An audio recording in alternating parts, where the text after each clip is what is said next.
Hello and welcome to Hampton Roads Business Weekly, a look at the businesses and entrepreneurs making a difference in Hampton Roads. I'm Cheryl Tan. And I'm Zack Miller. We start today with cybersecurity and how to keep your company safe from hackers.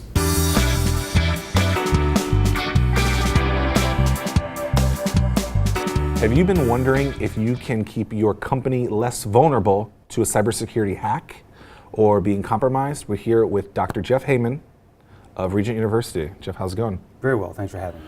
So I am either an existing business or thinking about starting a business, and I want to make sure that I don't get hacked. What are some things that I can do to ensure or at least decrease becoming vulnerable? The number one thing you can do is to make sure all your software is up to date. That means antivirus and operating system patches. Now, who does that? Are you insourcing, doing all your IT work yourself, or are you outsourcing? If you're outsourcing it, it's their responsibility, but you should pick up the phone and call them. So I should ask them to make sure that they're keeping how up do to you date? know that when Microsoft puts out a bunch of patches, assuming you're Windows, how do I know that you're patching it in such and such a day and get an answer from them? You want an answer if they start stuttering and not get a new company. Sure. That's like 101. At one point, a lot of people thought that Apple computers couldn't get viruses or hacked. Everything can be. It's just a level of degree. Windows is the majority operating system out there, therefore it is the number one target. And there's some other things that make certain things more vulnerable in some respects. I'm not going to get into the Apple iOS versus the Windows debate. But if it's out there with digits and can be touched electronically, there is something out there, a vulnerability that has either not been exploited yet or has been known and exploited, and somebody out there has not patched it. Because if you're a hacker, we're all lazy. The first thing you're going to do is do a search on the net, certain parameters, scan certain ports. Who has not patched their stuff? That's what equates to you and me. And go after that person. Because if a person is on the network with proprietary data, something of value, and they have not taken the basic steps, what else haven't they done? It's the equivalent of you put in a $5,000 security system at your house. You know the most valuable part of that security system is the sign in the front lawn. Because it just basically means go somewhere else. I've taken some steps. Doesn't mean you're perfect, but go somewhere else. Got it. I recently read that from a business perspective, they should put as much of their data from the accounting perspective on one computer and only use that one computer for all of those transactions. It's dedicated devices is what that means. You could have one for accounts receivable, you could have one for accounts, payments, what have you. That's good. It's not because of the processing power. You don't need to worry about that. But it keeps that computer dedicated and keeps other stuff off of it. You don't have to worry about somebody with a vulnerability of some certain type of web server that's all of a sudden is now a security risk on this data server. So as a business owner, do I need to worry about QuickBooks Online being secure and safe? Can they get hacked? QuickBooks Online or any other device or any other software package like that, you need to be more secure about the password you use to allow that. Because you're probably not the only one with the QuickBooks password that is tied to your business account. It's probably you as the owner and probably Sally or Terry or Jerry who's doing most of your accounting. Don't have it on a sticky note up front and have a secure password. 8 characters ain't getting it done. You need something longer, probably a passphrase. As the business owner, that I give that information out to the accountant or my lawyer, who operates in your stead, how do I make sure that they are being in the best practices possible? Well, due diligence on him or her before you hire them. But we do hear those horror stories like your investment banker absconds to Costa Rica with all the money. There are bad people in all walks of life. Jeff, I've known you for 30 minutes now. I'm terrified, by the way, like of everything that I've been doing. These are good questions. So be careful with who you give information to. Make sure that so how do I understand that those people who I respect are doing all those things right? So I work with an accounting firm that has 100 members. Yes. You know, it seems like they're being safe, but how do I actually make sure? Well, when you have your luncheon with them, they should be taking you out to lunch every year. Say, hey, by the way, how do you guys address cybersecurity? And you're looking for someone who's upfront and honest with you. I would be nervous about the man says, we've never had a cybersecurity incident. Either he's not in the know or it's not a good situation. As opposed to the guy says, we had one a year ago, and this is how they did it, and these are the corrective actions we took. And I'd feel comfortable with that person. So what if it's the associate who just doesn't know, and he needs to be educated. Be careful of who you give the keys to the kingdom to. If you've hired an intern who is like your accountant's son, that's fine because he's in school, he's getting a cybersecurity degree, what have you. Don't give him the keys to the kingdom. do it in tiered level up. Give him some support. Hey, I need you to patch on my systems first. Oh, I need you to help these 3 employees over here with installing Microsoft Office, or leasing OWA 365, or Microsoft Office 365, or establishing an email account for it. Just don't go, here it is, here's all the passwords to our key server, or the accountant, or everything, or QuickBooks. Just do it slowly. Be careful. Build a level of comfort. Got it. Thank you, Jeff. Thank you. Hey gang, we have more to come, but first we want to hear from you. If you have comments or questions about the show, tweet us at HRBizWeekly. You can also head on over to our website, hrbusinessweekly.com, for previous shows and segments. How do you stand out in a highly competitive industry? Just ask Anthony Stringfield, who started his sports training business from the garage of his Virginia Beach home. More coming up. We're here today with Anthony Stringfield, the owner of First String Sports Training in Virginia Beach. Anthony, thanks so much for chatting with us about your business. No doubt. Thanks for having me. We love talking about entrepreneurial journeys. No doubt. And yours started, I know, many, many years ago, and then the actual business you began in the garage of your home. So talk about how you came to start that business that I know began as a hobby. Yeah, well, I was the guy in my neighborhood that always helped people in issues, struggles, or whatever. So in the neighborhood, I was the guy who could teach people how to shoot, teach people how to throw, teach people how to run faster. And that had always been my passion. So after my days of playing ball, and then also finishing working in the sheriff's department in Norfolk, I ended up starting my business out of my house, First String Sports Training. Started training out of the house. In the first year, we helped a couple guys get drafted into the NFL, and we knew we had something then, and it sort of just took off from there. How did you realize, though, that it was more than a successful hobby, right? Where you then decided to move into a space that you pay rent for and maybe hire people to help you, pay for lights, that kind of thing. When did you make that jump from the garage to a standalone space, which I know you have now? Yeah, well, like I said, once we knew we could help athletes, we could help people improve. It kind of got excited. You wake up every day excited to go to work, excited to go to get to get the next person better. From that point, it just built to a clientele base to where we was able to I guess afford the overhead. I want to talk about social media a little bit, because I know it's a fairly big part of how people learn about the great things you do with your athletes. I mean, if people follow your feeds, oh my goodness. I mean, it's pretty motivational, and it makes you tired, honestly. But talk about how social media has helped grow your business and how important it is for you. It's really taken off. I used to say, people not going to really believe what I do until they see it on TV. Now it's like, people believe it even more because it's on social media.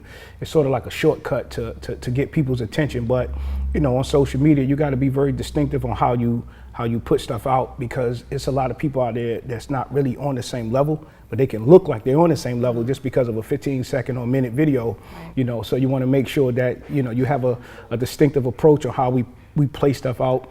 And like I said earlier, we have to do it with intentions to let people understand that, we are who we are, and what you see on this social media post is exactly what you're going to get inside the gym. Right. As far as growth for the company, we've talked about this, it's you. First String is Anthony Stringfield. Is how do you separate people wanting to just work with you?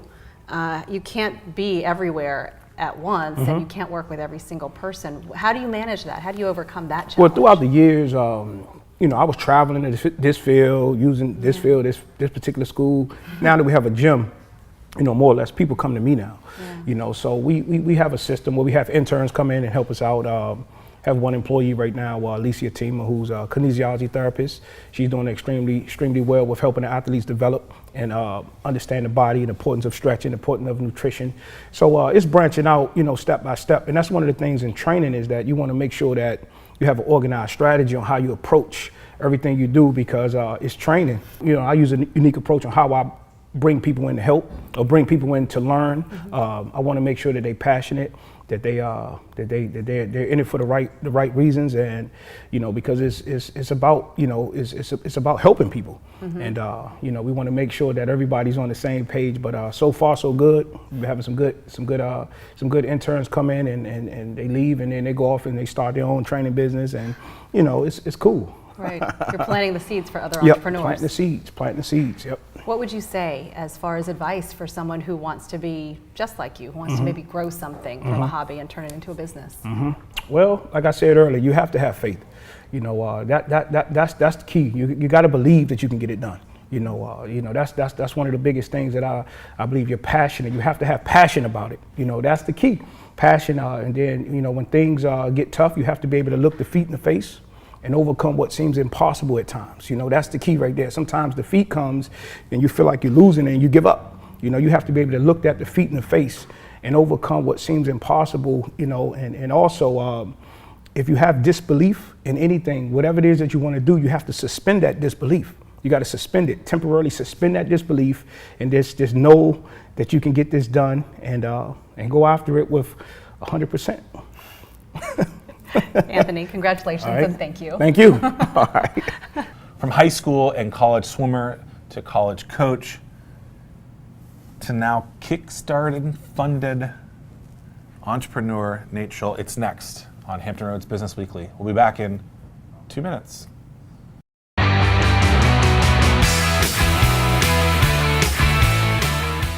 All right, we've all heard about crowdfunding, the technique that companies are using to fund their businesses to get their projects up. We're here with Nate Schull of Swim Nerd. What's going on, Nate? Hey man, good to see you. So we're here in southeastern Virginia. You have the 5th highest Kickstarter funded with about $65,000.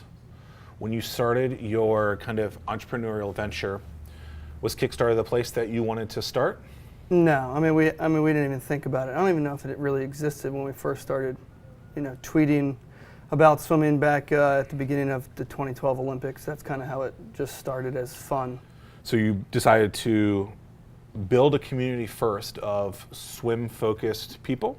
Yeah, I don't know if we planned to do that, but now that, you know, you listen to all these podcasts, specifically Seth Godin talks about a tribe, right? And yeah, that is what we did. We did it kind of different.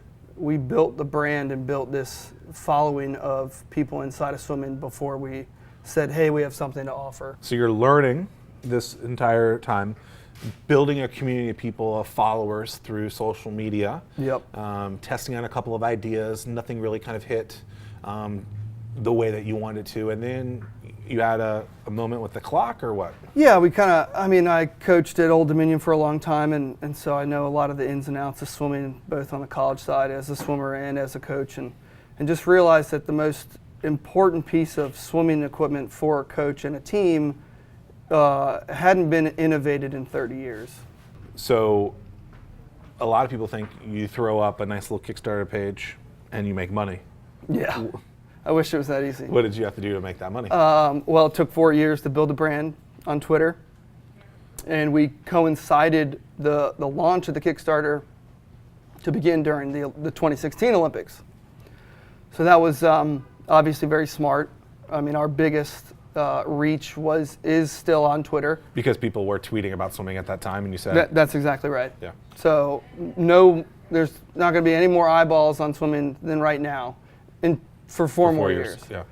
So Also Michael Phelps' last games. Exactly. I mean, it just all kind of culminated and came together. And then on top of that, we built a massive email list How'd of you build swim that coaches. list? We went online and Found him. copied and pasted, or not even, I mean, I literally manually entered thousands of email addresses. I believe you're the one who told me that one of your favorite swim coaches' favorite slogans or mottos is "work works." Work works. And for you, that means picking up the phone and trying to get people. So people think Kickstarter online, all that, I don't have to pick up the phone. Yeah. But you were on the phone 24/7 trying to get these folks on. And actually, we were on the phone 24/7, 60 days ahead of time. So what you need to do is you need to make sure that you are already going to get sales from people. What percentage of sales do you think that you need, and did you have? We didn't before? really have like a goal. We just knew that we needed to go out there and tell our story over and over and over again. So whether or not they became somebody that purchased the clock, they would at least have the information to say to their friends that are in swimming, hey, there's this new clock. So that was huge, just to spread the word, just being on the phone, calling. And now to fulfill those orders, what's the communication strategy for that? So Kickstarter gives you updates, right? So we try to update our backers once a month, and we've shown them like visiting other manufacturers to get other quotes.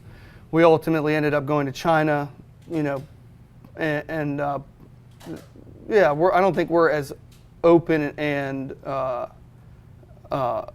it's a delicate balance of trying to tell your audience that you're bringing this to fruition, but at the same time, you don't want to be telling them about another company that might be wanting to come in and invest, and you have so many different things happening as a business while this is So don't be going super on. transparent, but let them know It's that, hey, difficult. we're yeah. working. It's very difficult. So we're focused on one thing and one thing only for them, and that's to explain to them the clock is coming. Here's where we are. So we should be shipping May 1st, which is what we told them a little bit over a month ago. So yeah, we're still right on track. Awesome. Great job, Nate, and continued success. Thanks a lot, Zach. Thanks for having me on. Absolutely.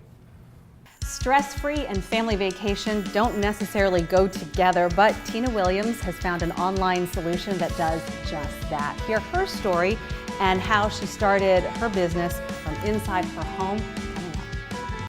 We are here today with Tina Williams, the founder and CEO of Travelbound.com, an online travel agency. And you're based in Williamsburg, Tina. Yes. Thanks so much for joining us today. Thanks for having me. I want to start just with your entrepreneurial journey. How did you start this business and why you decided to create it? Sure. Well, we started in the bonus room of my house, believe it or not. I love that. Yeah, and I actually kept my day job, you know, my full-time job while we were vetting the idea. We spent a long time just on the business plan and making sure that we sort of thought through all the scenarios before we even started. And then we had a team member actually working in the house before I left my day job and knew it was gonna work. I love it. Well, talk about what the concept is and sort of a little bit about the vetting process. Like, how did you know this was something that could make money and be very successful? Sure. So we're an online travel agency. What makes us unique is we offer really great deals on family-friendly vacations. We knew it was going to work because we'd done our research. We knew that vacation rentals were on the rise. We knew there were sites like VRBO, Airbnb, and others that were going to give us some visibility out of the gate, which would buy us some time to build our own audience directly. And that was really what allowed us to get out of the bonus room and eventually into our own space. And you've been very successful. Within 2 years, and I know the company is older than that, but within 2 years you made it to 7 figures in that short amount of time. What are some of the things that you can help us understand how you made it so quickly to help us who maybe want to try an online business, an online venture? Sure. I think a lot of it is just making sure that all of the risks you take, whether it's your first hire or deciding to move out of the bonus room or marketing and advertising expenses, really making sure that you vet those risks really well before you take them and you know what the goals are going to be, what the revenue goals are going to be, that all of those decisions are going to continue to grow the top line so you can keep fueling the business. I think paying really close attention to each person that you bring on the team, because you really are just a collection of your brains and creativity and ideas, and so making sure you bring the right people on, and it really is just one good decision, I think, after the next that gets you to that place. There is a point where I think you are limited by your own skills, experience, and you get to a point where you've sort of taken those as far as you can go, and then it's how do I afford to bring in those additional expertise, Right. Whether it's a marketing director or CFO. And to that, I would say, I think the biggest thing I did to get to the next place was form a network of people around me, like-minded entrepreneurs, where we could share skills and help get to the next place. I know you've talked about the importance of partnerships and then finding those team members to join your team, but at what point did you realize you needed that help? At what point on this journey? Was like the business bringing so much business that you needed that help? At what point was that? Yeah, it really was. It was really determining how much could one person handle, and then, okay, do we have enough revenue potential? Is there enough visibility coming in? Is there enough interest? Right. that we could afford and revenue would support the next person. And it's really been just incremental. Right. Slow and that way. steady. Slow and steady. Yeah, and conservative. I operate really conservatively, making sure that we do have enough interest to support the next person. Well, so you talked about big sites like Airbnb, and they certainly have a lot of market share and visibility and all that. How did you get Travelbound more visibility? How did you work to get that more into the public eye? Yeah, we definitely use mixed approach. So it's social, it's really everything. We do a lot to actually build repeat business and word of mouth with our existing, so making sure that the opportunity, that customer service experience is powerful enough and has that wow factor that they'll tell 10 of their friends, that they'll come back and travel with us again. That's really one of our best opportunities in building the business.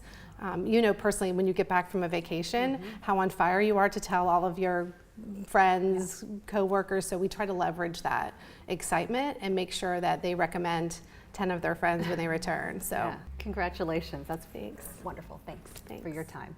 Absolutely. Thanks for having me. And with that, we wrap up another episode of Hampton Roads Business Weekly. Make sure you like us on Facebook and Twitter, and then head over to hrbusinessweekly.com to get more information and watch previous shows. For Hampton Roads Business Weekly, I'm Zack Miller. And I'm Cheryl Tan. We'll see you next week.